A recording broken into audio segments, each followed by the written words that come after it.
Hello guys, previous 2 వీడియోస్లో మనము 9 situations discuss చేసాము. GST department GST tax payer యొక్క రిజిస్ట్రేషన్ ఎప్పుడు క్యాన్సిల్ చేసే అవకాశం ఉంది అనే టాపిక్ మీద మనం 9 సిచ్యువేషన్స్ ఆల్రెడీ డిస్కస్ చేసాము. ఈ వీడియోలో 3 సిచ్యువేషన్స్ డిస్కస్ చేద్దాము and this is the final video with respect to that particular topic. First వచ్చేసి ఏదైతే ట్యాక్స్ పేర్ తన యొక్క అవుట్వర్డ్ ట్యాక్సిబుల్ సప్లైస్ డిక్లేర్ చేస్తాడో జిఎస్టీఆర్ 1లో those outward supplies are more than outward supplies that is declare in GSTR 3B అనుకోండి. And ఈ practice అనేది tax పేర్ కంటిన్యూస్గా ఫాలో అవుతున్నాడు అనుకోండి. ఆ సిచ్యువేషన్లో జిఎస్టీ డిపార్ట్మెంట్ తన యొక్క రిజిస్ట్రేషన్ క్యాన్సిల్ చేసే అవకాశం ఉంది. సెకండ్ వచ్చేసి ట్యాక్స్ పేర్ ట్యాక్సిబుల్ సప్లైస్ ఏదైతే జిఎస్టీఆర్ 1లో డిక్లేర్ చేశాడో those taxable supplies are more than 50 lakhs in a month అనుకోండి.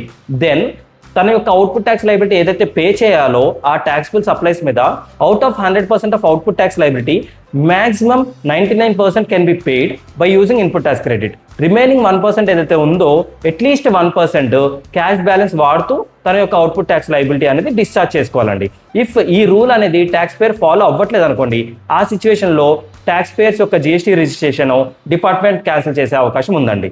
థర్డ్ సిచ్యువేషన్ వచ్చేసి ట్యాక్స్ పేయర్ జిఎస్టీ రిజిస్ట్రేషన్ తీసుకున్నాడు అండ్ తీసుకోవడం ఎలా తీసుకున్నాడు, ఫ్రాడ్యులెంట్గా తీసుకున్నాడు ఆర్ తన యొక్క ఫ్యాక్ట్స్ ఏవైతే ఉన్నాయో అవి ప్రాపర్గా డిస్క్లోజ్ చేయకుండా మిస్స్టేట్మెంట్ త్రూ జిఎస్టీ రిజిస్ట్రేషన్ తీసుకున్నాడు అనుకోండి. And GST department if got to know these details then GST department తన యొక్క జిఎస్టీ రిజిస్ట్రేషన్ క్యాన్సిల్ చేసే అవకాశం ఉందండి.